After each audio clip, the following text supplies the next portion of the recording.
तो आज हम डिस्कस करेंगे CSIR नेट JRF जून 2025 का क्वेश्चन है late A B be non-empty subsets of set of natural number with cardinality of A greater than equal to 2.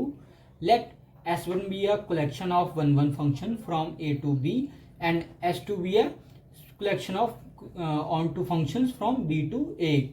Then which of the following statement is true?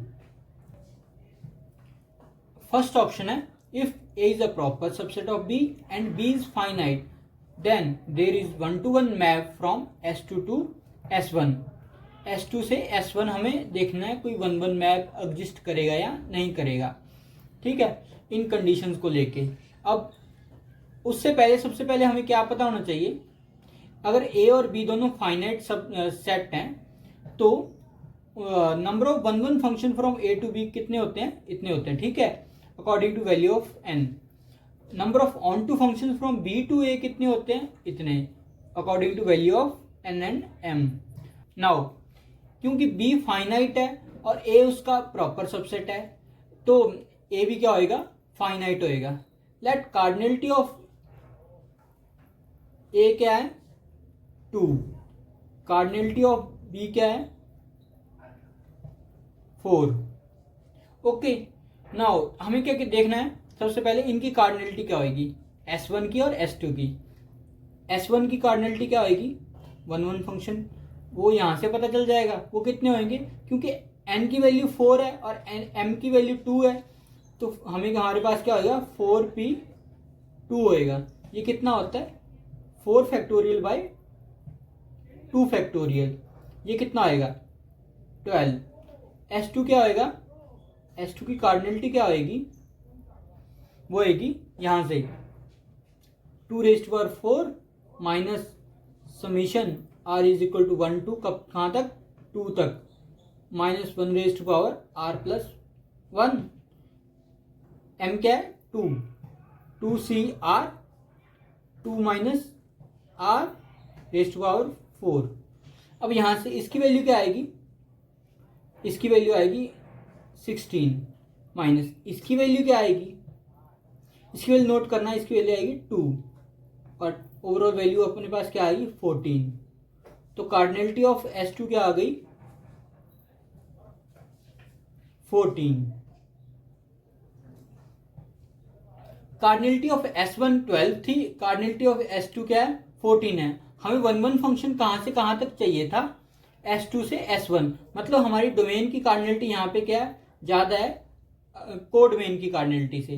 तो यहाँ से हम देख सकते हैं one function जब कोड डोमेन की cardinality ज़्यादा होती है कोड डोमेन से तो वहाँ कोई भी फंक्शन एग्जिस्ट नहीं करता, तो मतलब यहाँ पे भी कोई फंक्शन एग्जिस्ट नहीं करेगा S2 से S1, ओके, जो कि 1 1 हो। तो पहला ऑप्शन रॉन्ग है। अब ऑप्शन सेकंड पे आते हैं, if B is a set of natural number then there exist a 1-to-1 map from S2 to B। अब हमें S2 से B देखना है, कोई 1-1 मैप एग्जिस्ट करेगा या नहीं करेगा। अब उसके लिए हमें पहले देखना है गिवन क्या क्या है।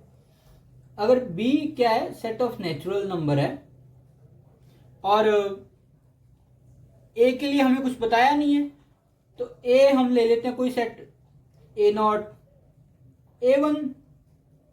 देन S2 क्या होएगा, S2 क्या ऑन टू फंक्शन चाहिए B टू A, मतलब G such that G from set of natural number two A0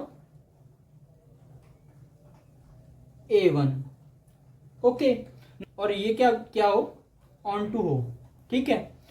now note करना सीक्वेंस की डेफिनेशन क्या होती है। सीक्वेंस भी तो एक फंक्शन होता है, कहाँ से कहाँ तक होता है वो, सेट ऑफ नेचुरल नंबर से किसी सेट A तक। तो यहाँ पे भी तो ये क्या है, एक तरह से G भी क्या है, वो सीक्वेंस ही है, साथ में क्या है उसमें एक और कंडीशन है, ऑन टू है।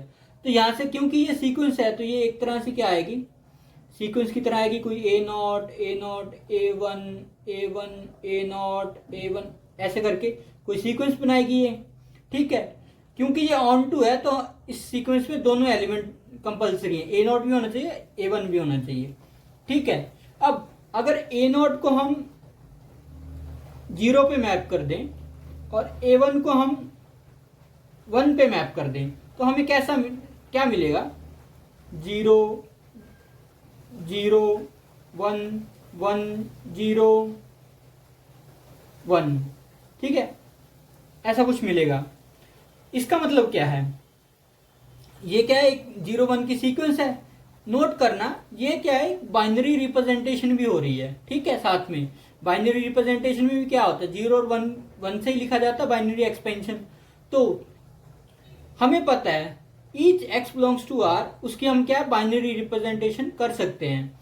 अब अगर x रैशनल हुआ तो उसमें 1 क्या होंगे, फाइनाइट नंबर ऑफ 1 होंगे, और अगर x इरेशनल नंबर हुआ तो उसमें 1 इन्फिनाइट टाइम आएंगे, ठीक है।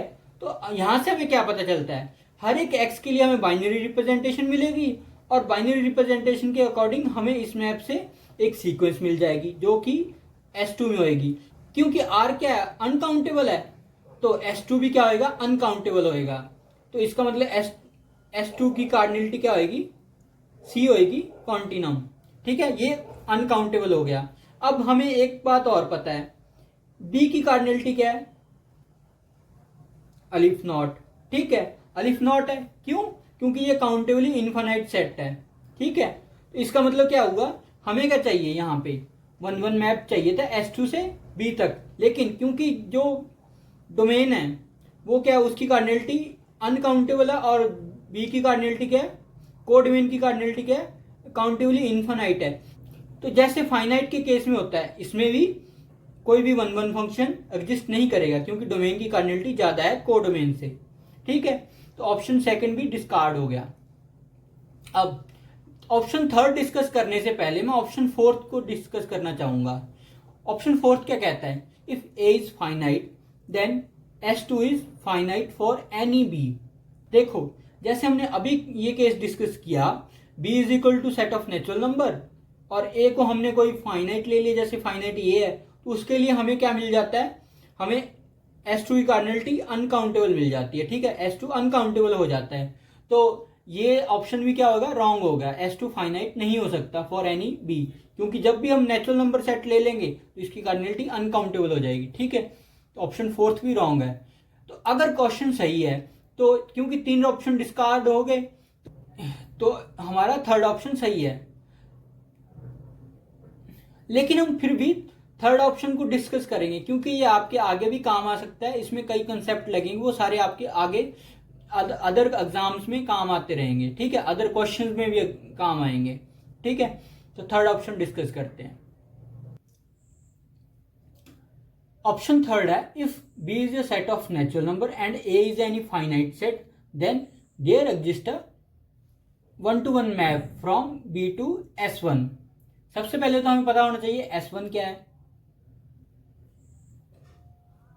S1 क्या है, collection of all 1 1 function from A to B। A to B is 1 1। Set B क्या है, सेट ऑफ नेचुरल नंबर।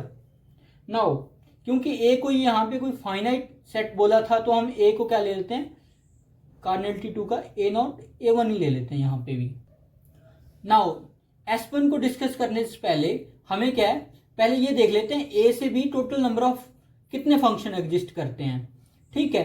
तो कोई फंक्शन हमें गिनने हैं, ए से बी कितने total number of function exist करते हैं, ठीक है। तो उसकी कार्डिनलिटी कैसे पता चलती है, cardinality of A raised to power cardinality of B. ये क्या होता है, टोटल नंबर ऑफ फंक्शंस होते हैं, ए से बी कितने एग्जिस्ट करेंगे, ये कितनी होगी, क्योंकि बी की कार्डिनलिटी क्या है, अलिफ नॉट है, और ए की कार्डिनलिटी 2 है। तो अलिफ नॉट की प्रॉपर्टी होती है, aleph naught raised to power any finite number, वो क्या होता है, अलिफ नॉट ही होता है, ठीक है। नाउ हमें यहां से क्या पता चला, total number of functions from A to B क्या है, काउंटेबली इनफाइनाइट होंगे। लेकिन S1 में एक नई कंडीशन ऐड हो जाती है 1 1 फंक्शन की, तो S1 की कार्डिनलिटी क्या होगी, less than equal to aleph naught होगी।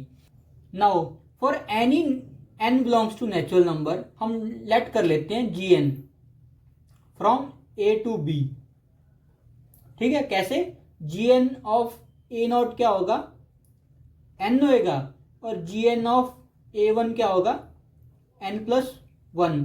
तो यहां से हम क्या देख सकते हैं, gn क्या है, 1 1 फंक्शन होगा फॉर ईच n, क्योंकि gn ये कलेक्शन है, ये इन्फानाइट काउंटेबली इन्फानाइट सेट है, ठीक है। तो ये सारा किस में कंटेन करता है, S1 में करता है, क्योंकि ये सारे 1 1 फंक्शन है from A to B।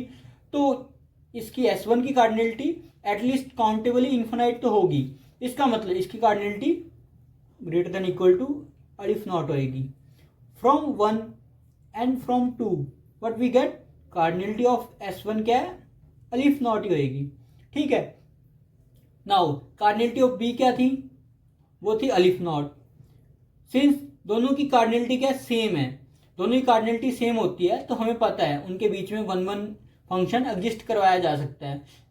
In fact bijective map exist करवाया जा सकता है यहाँ पे, ओके। तो ऑप्शन थर्ड करेक्ट है।